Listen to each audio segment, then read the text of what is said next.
स्वागत है आपका प्राइम टाइम इंडिया में। मैं हूं शकील बागमारे। आइए देखते हैं प्राइम टाइम में आज क्या है खास। बाबरी मस्जिद मुल्जिमों पर आया फैसला, सभी 32 आरोपी हुए बाइज्जत बरी। हाथरस गैंगरेप, सुनिए पूरी घटना का ब्यौरा।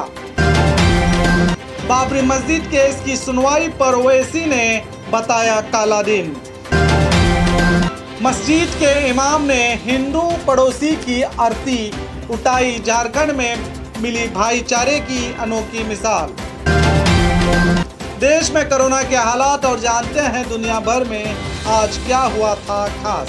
आइए देखते हैं खबरें विस्तार से। बाबरी मस्जिद मुल्जिमों पर आया फैसला, सभी 32 आरोपी हुए बाइज्जत बरी।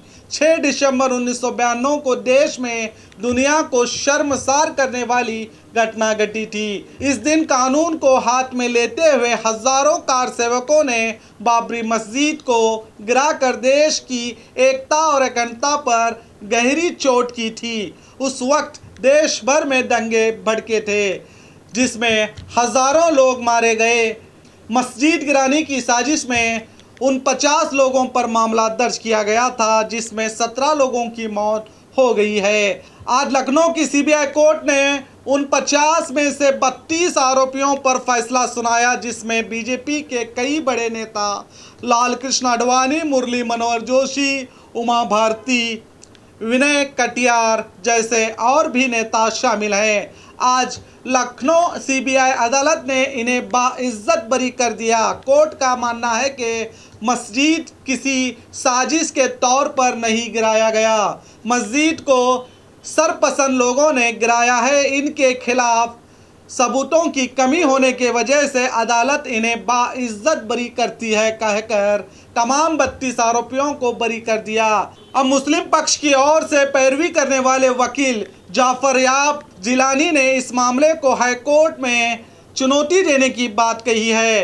देश के लोगों को अब सिर्फ इंसाफ के लिए अदालतों पर भरोसा है। अगर अदालतें ही ऐसे इंसाफ सुनाने लगे तो जनता का भरोसा कम हो जाता है। अब देखने वाली बात यह है कि जिस तरह राम मंदिर का फैसला सुनने के बाद जज रिटायर्ड हो गए थे और उन्हें राज्यसभा सदस्य बनाया गया था, आज उसी तरह सीबीआई के जज का भी आखिरी दिन था। आज वो इस फैसले के बाद रिटायर्ड हो गए। अब देखते हैं उनका रिटायरमेंट प्लान क्या है। हाथरस गैंगरेप, सुनिए पूरी घटना का ब्यौरा। हाथरस गैंगरेप की पीड़िता की कल शाम को दिल्ली के सफदरजंग अस्पताल में मौत हो गई है। इस घटना के बाद देश के कई इलाकों में लोगों में जमकर गुस्सा दिखा। ये मामला इतनी हैवानियत भरा था कि जो भी इसके बारे में सुन रहा था उसकी रूह कांप जाती है। ये घटना उत्तर प्रदेश के हाथरस गांव में 14 दिसंबर को खेत में घास काटने गई एक 19 साल दलित लड़की की साथ घटी है। 4 आरोपियों ने लड़की को कब्जे में लेकर उसका गैंगरेप कर दिया। हालांकि हाथरस प्रशासन गैंगरेप से इनकार कर रहा है। लड़की के भाई ने पुलिस में आरोपियों के खिलाफ मामला दर्ज किया था। उस समय पीड़िता की हालत बहुत खराब थी। अस्पताल में 22 सितंबर को पीड़िता का बयान लिया तो तब जाकर पीड़िता ने गैंगरेप की बात पुलिस को बताई और उसने ये भी बताया कि उसे जान से मारने की कोशिश भी की गई थी, जिसमें पीड़िता की रीढ़ की हड्डी तोड़कर उसकी जबान भी काटने की कोशिश की गई थी। बताया जा रहा है कि ये सभी लड़के ऊंची जात के हैं और लड़की दलित परिवार से ताल्लुक रखती है। जिंदगी और मौत के बीच झूल रही इस लड़की ने सफदरजंग अस्पताल में कल आखिरी सांस ली। अब पुलिस पर आरोप लगाए जा रहे हैं कि पुलिस ने बिना घर वालों की मर्जी के जबरदस्ती उस लड़की की अंतिम संस्कार कर दिया है। रामराज के नारे देने वाली बीजेपी सरकार की हुकूमत में ये सब कुछ हो रहा है। हमें तो लगता नहीं राम अपने इन बलात्कारी भक्तों से कभी खुश होंगे। गांधी जी ने ऐसे रामराज की कल्पना की थी कि कश्मीर से कन्याकुमारी तक अगर रात में एक महिला जेवरात पहनकर अकेली सफ़र करती है तो वो सुबह सुरक्षित अपने घर पहुंच जाए, मगर इस सरकार के रामराज्य में ऐसा होता दिखाई नहीं दे रहा है। अब देश की जनता को तय करना है कि उसे गांधी जी का रामराज चाहिए या इस सरकार का रामराज। बाबरी मस्जिद केस की सुनवाई पर ओवैसी ने बताया काला दिन। अयोध्या में बाबरी मस्जिद गिराने के लगभग 28 साल तक हुई कानूनी उतार चढ़ाव के बाद आज सीबीआई की विशेष अदालत ने इस मामले में सभी आरोपियों को बाइज्जत बरी कर दिया है। इस फैसले पर एमआईएम के अध्यक्ष असदुद्दीन ओवैसी ने कहा कि सीबीआई कोर्ट का आज यह फैसला भारत की अदालत की तारीख का एक काला दिन है। सारी दुनिया जानती है कि बीजेपी, आरएसएस, विश्व हिंदू परिषद, शिवसेना और कांग्रेस पार्टी की मौजूदगी में मस्जिद गिराई गई थी। इसकी जड़ कांग्रेस पार्टी है। इनकी हुकूमत में मूर्तियां रखी गई और कहा कि मैं उम्मीद करता हूं कि सीबीआई अपने स्वतंत्रता के लिए अपील करेगा।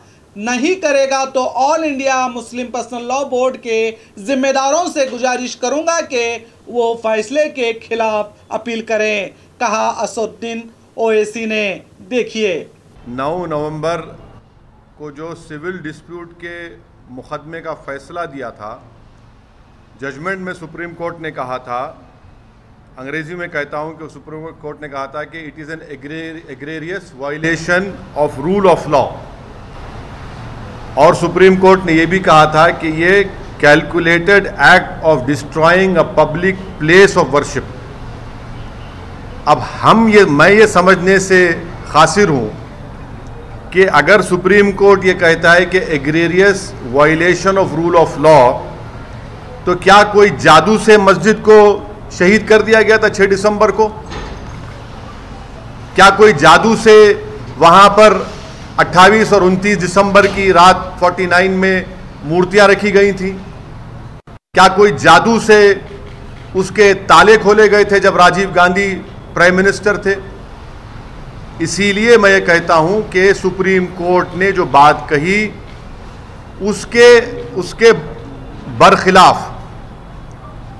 उसके बरखिलाफ आज ये जजमेंट आया है। क्या ये बात सच नहीं है कि उमा भारती ने कहा था कि एक धक्का और दो, बाबरी मस्जिद तोड़ दो? आज लगता है कि एक खास तबके की कानून से उम्मीद टूट गई है, जिसे बार बार ऐसे चोटें दी जा रही हैं। मगर कहते हैं कि तारीख के पन्ने पलटने वाले खुद एक दिन तारीख बन जाते हैं। इस पर बस हम इतना ही कहेंगे कि हस्ती कोई ऐसी भी है इंसान के सिवा कोई और। तब तुम क्या करोगे, उस अदालत का फैसला आएगा। कोरोना के डर से हर किसी ने कांदा देने से इनकार कर दिया, तब मस्जिद के इमाम सामने आए। दरअसल झारखंड की राजधानी रांची के धारवा नामी इलाके में एक मस्जिद के इमाम हाफिज रशीद ने अपने पड़ोसी हिंदू भाई की अर्थी को न सिर्फ कांदा दिया बल्कि शमशान घाट में अंतिम संस्कार के लिए मदद भी की। मस्जिद के सामने रहने वाले 65 साल राजकुमार भारती की अचानक तबीयत बिगड़ गई, जिनकी इलाज के दौरान मौत हो गई। जब आखिरी रसूमात की तैयारी के बाद अर्थी उठाने का वक्त आया तो कोरोना के डर से हर किसी ने कांदा देने से इनकार कर दिया। इमाम साहब आगे बढ़कर अर्थी को उठाने लगे तो चंद नौजवान भी अर्थी को उठाने आगे आ गए। कई लोगों ने अर्थी के जुलूस में हिस्सा लेने से भी इनकार किया। इमाम हाफिज अरशद ने कोरोना की परवाह न करते हुए अर्थी को खांदा देकर शमशान घाट पहुंचाया और आखिरी रसूमात भी अंजाम दिए। लगता है ऐसे लोगों की वजह से ही देश में अभी उम्मीद की किरण बाकी है, वरना चंद लोगों ने हर तरह की नफरत पैदा करके भाईचारे को ख़त्म करने की कोशिश की है। किसी ने क्या खूब कहा है कि कोई कहता है कि तुम हिंदू बन जाओ, कोई कहता है मुसलमान बन जाओ, कुछ ऐसा कर जाओ जिंदगी में कि हर मज़हब के तुम पहचान बन जाओ। देश में कोरोना के हालात। पिछले 24 घंटे में देश में 80,500 से ज़्यादा मामले सामने आए हैं। अब देश में कोरोना मरीजों की कुल तादाद बढ़कर 62 लाख के पार हुई है। पिछले 24 घंटों में 1,179 मौत होने से इस बीमारी से मरने वालों की कुल तादाद बढ़कर 97,497 हो चुकी है। देश में अब एक्टिव केस की तादाद बढ़कर 9,40,000 के पार हो गई है। वहीं इस वबा से ठीक होने वालों की संख्या बढ़कर 51,87,000 के पार पहुंच गई है। रिकवरी रेट बढ़कर 83.33% हुआ है, तो वहीं मौत का आंकड़ा घटकर 1.57% हुआ है। देश में भले ही मरीजों की तादाद बढ़ रही है, मगर मौतों की संख्या कम होने से लोग राहत की सांस ले रहे हैं। आज 30 सितंबर है। चलिए जानते हैं आज क्या हुआ था दुनिया भर में खास। आज ही के दिन 2001 में कांग्रेस के बड़े नेता माधवराव सिंधिया की प्लेन क्रैश होने से इस घटना में निधन हुआ था। आज ही के दिन 2010 में बाबरी मस्जिद और राम मंदिर विवाद पर इलाहाबाद हाई कोर्ट ने विवादित ज़मीन को 3 हिस्सों में बांटकर रामलला, निर्मोही अखाड़े और वक्फ बोर्ड को एक एक हिस्सा देने का फैसला सुनाया था। और वक्त का तकाजा भी तो देखिए, आज ही बाबरी मस्जिद के तमाम आरोपियों को भी बाइज्जत बरी कर दिया गया है। आज ही के दिन 1993 में महाराष्ट्र के लातूर में आए एक भूकंप में 2 लाख से ज़्यादा लोग मारे गए थे। आज ही के दिन 1984 में नॉर्थ और साउथ कोरिया के बीच 1945 के बाद पहली बार सीमा रेखा खोली गई थी। और खबरों के लिए देखते रहिए आपका अपना B News Nation prime time India.